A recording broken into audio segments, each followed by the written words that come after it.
Okay, so our video today is going to focus on problem 12a from our book on page 195.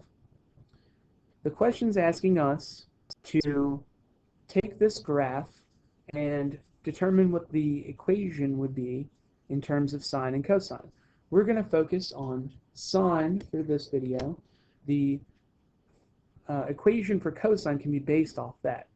Okay, so we're first going to start with our parent function with all of our parameters that we've learned, and that function is y equals a times the sine of b times x minus c plus d on the end. So we have our four parameters: a, which is our amplitude; b is the parameter that affects the period of the graph; c, which affects our horizontal shift; and d, which affects our vertical shift. So the first number that we should start with is a. And the way that we find a is we're going to take the maximum value of our function, which we can see right here. Our maximum occurs at y equals 5. So we're going to do 5. We're going to subtract the value of our minimum, which is going to be -1. And then we take that number and divide it by 2. This should yield us 3 for our amplitude. Okay? So since we have 3 for our amplitude, the next number that we want to focus on is b. So for b, we know that b is going to equal 2 pi divided by the period of our function, which in this case, the period of our function can be found by looking at either 2 consecutive maximums or 2 consecutive minimums. So let's look at the maximums in this case.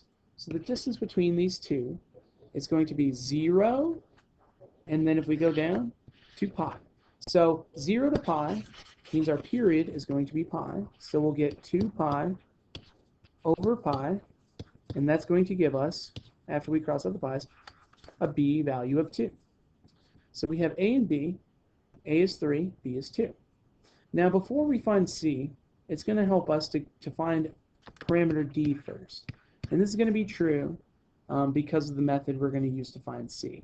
So for d, it's very similar to finding a, except we're going to do our maximum value plus our minimum value divided by 2.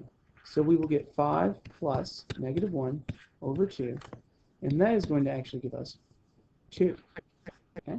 So in this case, our d value is +2. So now that we have a, b, and d, the last thing we need to do is find c.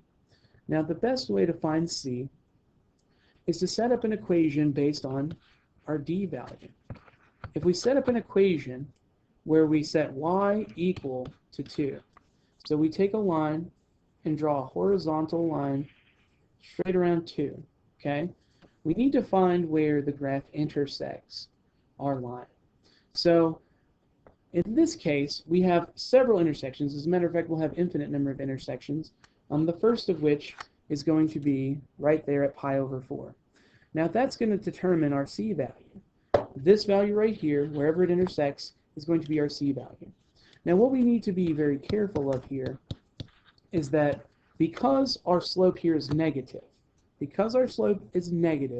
that means that we have to make our amplitude negative.